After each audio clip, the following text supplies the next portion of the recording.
Who said counting votes isn't exciting, right? Welcome back, everybody. I'm Ed Berliner. This is a special edition of The Hard Line in Iowa. They are still counting votes in the Iowa caucus. He's still surprising a lot of the people that are watching and that said that it was going to be all over for one side or the other. We are just going to go ahead and update you quickly here. Now, 78% of the Democratic delegates counted. Hillary Clinton at 50%. Bernie Sanders is now right on her heels at 49%. He has come up 1 point in the last couple of minutes. And a quick knock on the Republican side of things. Ted Cruz still at 28%. Donald Trump at 25%. Marco Rubio, whom Brent Badowski said just a few moments ago is the real winner here, is coming in at third at 22%. Now, welcome back the veteran political analyst who knows more about Iowa politics than many of the people who live there, Dick Morris. All right, Dick, we just updated the numbers here. Let's go ahead and talk about the right. Ted Cruz is sticking right to Donald Trump, even though Trump said, if you don't finish first, you're a loser. Then I guess Donald may have to be thinking about a concession speech tonight. It'll stick in his throat. Yep. Look, let's face facts. There is a media conspiracy led by Fox News going on right now to hype Marco Rubio. Every chance they get, they're always pushing Rubio because they're part of the establishment wing of the Republican Party. They are the establishment wing. And you'll hear them talking about a tight three-way race, even though Cruz has been in first place the whole night. They'll talk about Rubio catching up, even though he's 6 points off the lead. I think that we have to understand that the Bush establishment is doing everything it can to make Rubio viable. And that's why the comment of that guy who was on before me who said that Rubio's the real winner. Nonsense. Cruz is the winner. Trump has been proven mortal. And I think that a lot of Trump support is now going to reconsider him because that aura of invincibility is gone.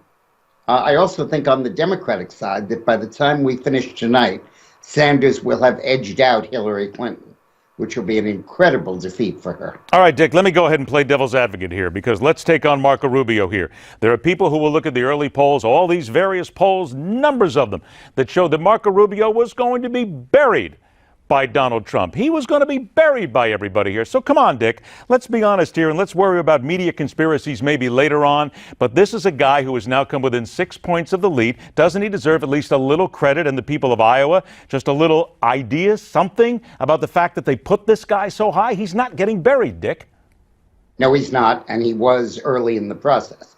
What's happening is most of the votes of the other candidates, Bush et al., are going to him. But I feel that, but the point is, there is an unbelievable effort by the establishment to foist Marco Rubio on everybody. And you're going to see that throughout it. And listen, Marco Rubio is a guy who couldn't manage his finances. He made $300,000 in 1 year and teetered on the edge of bankruptcy. He used the Republican Party credit card to buy a new car and tried to get away without paying for it himself. He reaffirmed his support of the Gang of Eight immigration amnesty just 2 days ago. He voted in favor of giving Obama fast-track authority to ram through trade agreements. This guy would be a horrific Republican nominee. Then with all you've just noted, I got a couple of minutes left. Everything you've said has been noted. Why then, with all of that, and there's a lot of problems in there. Let's be honest, that's a lot of warts on Marco Rubio to talk about. Why is he then so high and why is he coming so close to Donald Trump? Because Rupert Murdoch wants him to. It got to be more than just Rupert Murdoch, though. Come on. You're telling me that just Rupert Murdoch is the guy directing this caucus right now? Yes, and Rubio's performance. And all of Fox News is following his instruction in moving it in that direction. Remember how Frank Luntz said, Rubio won the debate overwhelmingly. Well, look at the results tonight. He obviously didn't. The point is that the entire Fox News establishment is pushing Marco Rubio. And you're looking at an effort by them because they're scared to death of the changes that Ted Cruz or Donald Trump would bring to the political process. Okay, let me ask you this. With 30 seconds to go then, what happened to Donald Trump?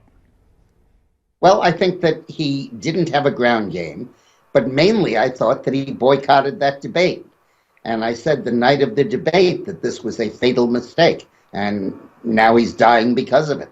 But when you say he's dying because of it, do you think then there's some people who have said that even if he loses here, he'll still be good come South Carolina? You don't think that'll happen? Well, I think that he has a good shot in New Hampshire and something of a shot in South Carolina. I think Cruz will win South Carolina. Trump has a good-sized lead in New Hampshire, and Democrats can vote in the Republican primary there, so it's hard to predict that. But on March 1st, Cruz is going to win everything. He's got Texas with 152 delegates. He's got Georgia and Alabama and Oklahoma and Tennessee and Kentucky, a whole range of southern states. And he has got a little bit of a role right now, indeed. They were all out of time on this one. Dick Morris, always great to talk to you. Thanks so much, my friend. Stay with us. The numbers are changing. We'll continue to update them as we continue on this special edition of The Hardline here on Newsmax.